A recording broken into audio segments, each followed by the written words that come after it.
Mesdames, Messieurs, bonsoir. Bienvenue dans Le Monde. Aujourd'hui, on commence par les titres de cette édition.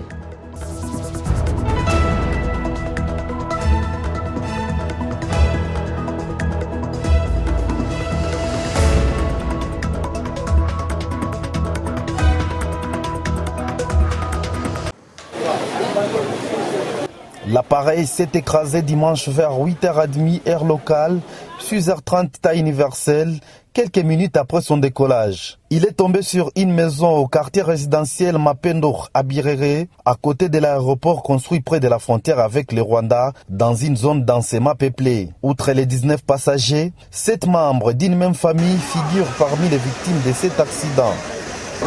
Oui, juste l'avion atterri au-dessus de la maison. Alors en bas il y avait des enfants et juste après atterrissage ça a commencé à se brûler. Des habitants du quartier Birere estiment qu'ils seront toujours en danger tant que l'aéroport restera leur voisin. Il faudrait qu'il y ait vraiment un suivi sur les services techniques de nos aviations. C'est ça. Et puis on devait prendre les précautions de délocaliser cet aéroport.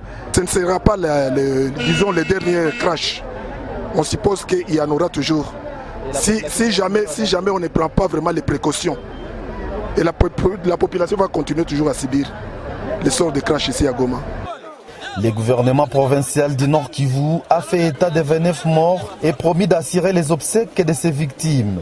Lundi matin, une ceinture de sécurité a été installée par la police en attendant l'aboutissement d'une enquête sur les crashs. Charlie Kasereka pour VOA Afrique, Goma.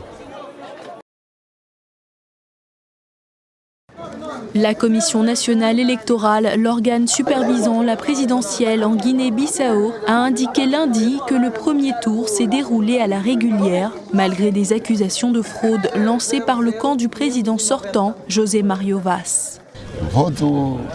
J'ai voté pour le président José Mario Vaz. Je suis sûr qu'il va gagner les élections. J'espère qu'il va aider les jeunes et développer le pays comme il l'a fait depuis 5 ans. La porte-parole de la Commission nationale électorale, Felisberta Vaz Moura, a annoncé que les décomptes des régions et des îles sont attendus mardi dans la capitale pour y être compilés et que les premiers résultats devraient tomber mercredi. C'est une compétition. Dans ce quartier, Domingos Pereira et Umaro Sissoko Ambalo sont en tête et ils sont engagés dans une lutte effrénée. Ils vont battre le fer pour de vrai. Le doute subsiste toutefois sur l'acceptation des résultats par tous les candidats, entretenant la crainte d'une tentative de coup de force dans un pays qui en a déjà connu beaucoup depuis son indépendance en 1974. Je suis un citoyen, je viens d'exercer mon obligation de vote. Je vais respecter les résultats. S'il y a un deuxième tour, on va le respecter. Un second tour, très probable, est prévu le 29 décembre. Le nombre confirmé de morts, notamment dans les glissements de terrain, ne cesse de s'alourdir. Ce comté frontalier de l'Ouganda, à environ 350 km au nord-ouest de Nairobi, est l'une des régions les plus affectées par ces pluies torrentielles. Nous exhortons les gens à quitter les zones basses où il y a de la boue et à se rendre au centre d'évacuation parce que nous ne savons pas pendant combien de temps il va pleuvoir. Ensuite, nous irons chercher de la nourriture et d'autres moyens de secours pour aider les personnes affectées. Des ponts ont été emportés par les inondations, rendant difficile l'accès des secours à certaines zones. Des hélicoptères de l'armée et de la police ont été dépêchés sur les lieux pour faciliter les opérations. La Croix-Rouge kenyane a fait état de glissements de terrain massifs dans cette région, ajoutant avoir déployé des équipes sur place. Partout, la terre glissait. Même là où nous sommes debout, nous pouvons glisser à tout moment. Personne ne peut dormir chez lui pour l'instant, car nous ne savons pas quand le prochain glissement de terrain se produira. Tous ceux qui vivent dans cette région ont peur de rentrer chez eux. J'ai perdu 3 enfants après la pluie. Le sol s'est déplacé et a recouvert la maison où dormait ma femme et tous les enfants. Elle a eu du mal à s'en sortir et n'a pu sauver qu'un seul de nos enfants. Le Kenya n'est pas le seul pays touché par les inondations en Afrique de l'Est. En Tanzanie voisine, au moins 10 personnes se sont noyées dans la nuit de vendredi à samedi. Les précipitations ont aussi fait des dizaines de milliers de déplacés en Somalie, submergé des villes entières au Soudan du Sud et fait plusieurs morts en Éthiopie depuis début octobre. Que se passe-t-il dans le monde de la technologie? Eh bien, comme chaque lundi, nous vous proposons donc une petite séance de rattrapage et c'est avec Arzouma Compaoré dans Afrotech. Bonsoir Arzouma. Bonsoir John et bonsoir à toutes et à tous. Alors les ambitions spatiales des Africains grandissent. L'Institut éthiopien des sciences et technologies spatiales a annoncé le lancement du premier satellite éthiopien dans l'espace le 17 décembre prochain à 6h21 heure locale. Le satellite de télédétection multispectrale ETRSS-1 de 70 kg décollera vers l'espace depuis la Chine. Sa station Sol sera située en Éthiopie dans l'observatoire spatial Entoto. Dans une interview accordée à l'espace à Space in Africa, le directeur général de l'Institut, M. Solomon Bele, a affirmé que le satellite aura pour mission de surveiller l'environnement et les conditions météorologiques sur le territoire éthiopien. Il a ajouté que le satellite avait été construit en collaboration avec des ingénieurs éthiopiens formés de toutes pièces et avait ouvert la voie à un échange et au transfert de connaissances et de technologies entre l'Éthiopie et la Chine. Voilà ce qu'on attendait. Arzouma, chaque lundi, un focus de la semaine. Alors John, gros plan cette semaine sur les barrages d'eau et leurs différents usages. À quoi ça sert et comment ça fonctionne? Explication. Il existe aujourd'hui 60 000 grands barrages dans le monde, dont un tiers en Chine. Certains sont pharaoniques, dépassant 300 mètres de haut. Plusieurs types existent. Un barrage poids est un immense bloc de béton qui résiste à la poussée de l'eau grâce à sa masse. Sur certains sols compressibles, un barrage en remblai de terre ou de roche est plus indiqué. Érigés dans des vallées étroites aux flancs solides, les barrages voûtes de forme courbée reportent la pression de l'eau vers les rives. Plus rares, les barrages à contrefort s'appuient, eux, sur une succession de supports verticaux. La plupart servent à l'irrigation ou à l'approvisionnement en eau des populations en cas de sécheresse saisonnière. Près de 20% sont reliés à des centrales hydrauliques, première source mondiale d'électricité renouvelable. En montagne, leur puissance dépend de la hauteur du dénivelé entre le barrage en altitude et la centrale en contrebas. Des vannes sont ouvertes acheminant l'eau dans des conduites forcées. Plusieurs centaines de mètres plus bas, un puissant jet d'eau sous pression active la turbine reliée à un alternateur qui produit l'électricité. Vices de construction, débordements, séismes, les ruptures sont rares mais meurtrières. Les barrages sont donc étroitement surveillés à l'aide de capteurs, de caméras et d'alarmes. Voilà, en Afrique, le barrage de la Renaissance en Éthiopie, un barrage poids, devrait à terme être le plus grand barrage hydroélectrique d'Afrique avec 74 milliards de mètres cubes pour 6 000 mégawatts. Arzouma, qui dit Afrotech, dit folie d'invention. De quelle folie d'invention parlons-nous cette semaine? Alors John, c'est une invention tout droit sortie d'un film de science-fiction, sauf qu'ici on est au Canada et nous sommes bel et bien dans le monde réel.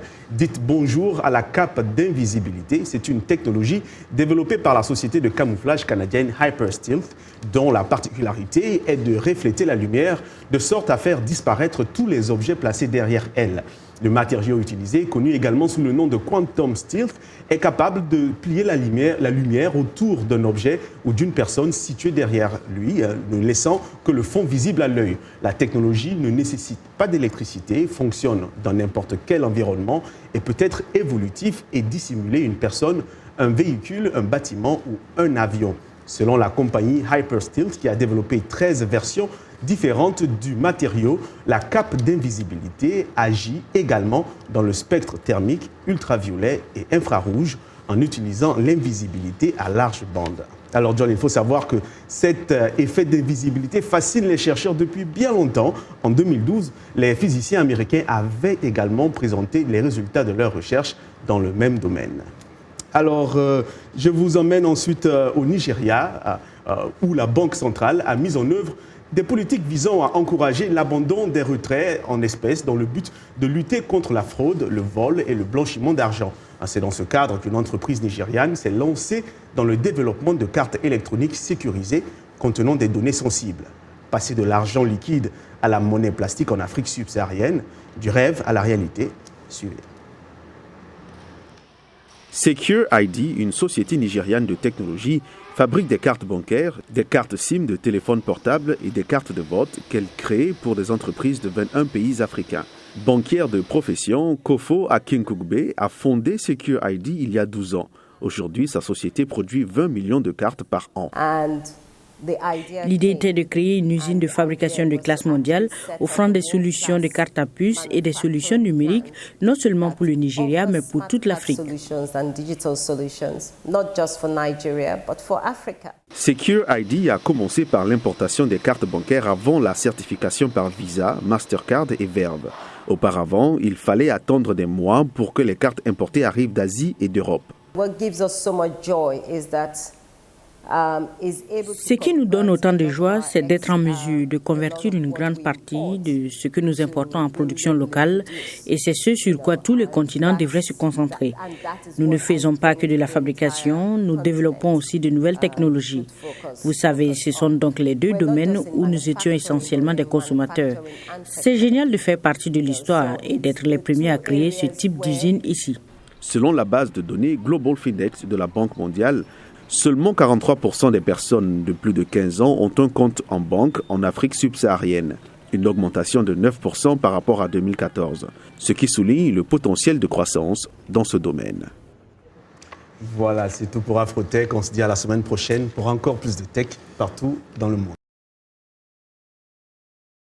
Bonsoir à tous. Effectivement, la CAF a dévoilé la liste des 30 nominés pour le Ballon d'Or africain qui récompense le meilleur joueur africain de l'année. Sans surprise, on retrouve parmi eux les 5 nominés africains pour le Ballon d'Or France Football. Il s'agit du Gabonais Pierre-Emerick Aubameyang, des Sénégalais Kalidou Koulibaly et Sadio Mané, de l'Algérien Riyad Mahrez et de l'Égyptien Mohamed Salah. Le nom du vainqueur successeur donc de Salah sera connu le 7 janvier prochain en Égypte. Et puis, l'Espérance de Tunis affrontera Al Hilal au mondial des clubs. Représentant africain, le club tunisien, vainqueur de la Ligue des Champions, débute son tournoi au second tour. Les 100 et or affronteront les Saoudiens d'Al Hilal donc le 1er décembre en cas de qualification. Eh bien, l'Espérance de Tunis fera face en demi-finale à Flamengo. Le club brésilien s'est imposé samedi contre River Plate en finale de la Copa Libertadores 2-1. La Coupe du monde des clubs aura lieu du 11 au 21 décembre au Qatar. En athlétisme, John vous l'annonçait en titre, le Kenyan Eliud Kipchoge et l'Américaine Dalila Muhammad ont été sacrés athlètes de l'année. Les deux sportifs ont été honorés lors de la cérémonie de remise de prix organisée par la Fédération internationale d'athlétisme à Monaco. Suivez. Le premier homme à être descendu sous la barre mythique des 2 heures au marathon, c'est sans surprise qu'Eliud Kipchoge a été désigné athlète masculin. Le Kenya de 35 ans, déjà détenteur du record du monde du marathon, 2 heures 1 minute 39 secondes, est entré dans l'histoire le 12 octobre en courant le marathon en 1 heure 59 minutes 40 secondes lors d'un événement non homologué organisé par son sponsor à Vienne. L'heureux élu a pris connaissance de sa récompense via Skype depuis son pays. C'était vraiment spécial, la journée était vraiment bonne. Je suis heureux d'être le premier être humain à courir en dessous de 2 heures et j'espère avoir inspiré beaucoup de générations. Chez les dames, Dalila Muhammad a vu sa magnifique saison 2019 récompensée après s'être approprié le record du monde du 400 mètres haies, 52 secondes 20. Lors des sélections US en juillet, l'Américaine de 29 ans a fait encore mieux au championnat du monde en améliorant son chrono en finale, 52 secondes 16. Ça a été une année incroyable. Je suis reconnaissante d'être ici. Je suis reconnaissante à l'égard de mes entraîneurs, tous mes supporters, ma famille. L'année a été difficile et je suis très bien revenue à la maison. Prochain objectif pour Dalila Muhammad, défendre son titre olympique du 400 mètres haies l'an prochain à Tokyo. Et justement, parlant de Ballon d'Or africain, et donc celui de France Football sera attribué le 2 décembre prochain. Et on attend cette semaine les 3 finalistes. Vous vous souviendrez qu'il y a 30 en liste, dont 5 Africains. Le Sénégalais Sadio Mané de Liverpool, l'autre Sénégalais Kalidou Koulibaly de Naples. Il y a également le Gabonais Pierre-Emerick Aubameyang d'Arsenal ou encore l'Égyptien Mohamed Salah. Il y a aussi l'Algérien Riyad Mahrez qui a remporté la CAN 2019 avec son pays, mais aussi qui a fait feu avec son club Manchester City en Premier League. Et puisque les images nous le demandent, en boxe Deontay Wilder conserve son titre WBC des poids lourds. L'Américain a battu par KO le Cubain Luis Ortiz à Las Vegas 20 mois après s'être fait peur face au même Ortiz qu'il avait fait vaciller à la 7e reprise de leur premier affrontement. Wilder a choisi ce même 7e round pour en finir avec son adversaire qui avait pourtant dominé toute la première partie du combat. Un seul coup indirect du droit a suffi pour mettre à terre celui qu'on appelle King Kong. Wilder, 34 ans, compte désormais 42 victoires, s'il vous plaît, dont 41 par KO avec un nul concédé face au Britannique Tyson Fury, le Britannique d'ailleurs qu'il retrouvera pour une deuxième confrontation le 22 février. Voilà, c'est tout pour les sports. On se retrouve demain. Et c'est avec cela qu'on se quitte. C'est la fin de ce journal. Merci à toute l'équipe qui l'a préparé et à vous de l'avoir suivi. Demain est un autre jour. Bonsoir.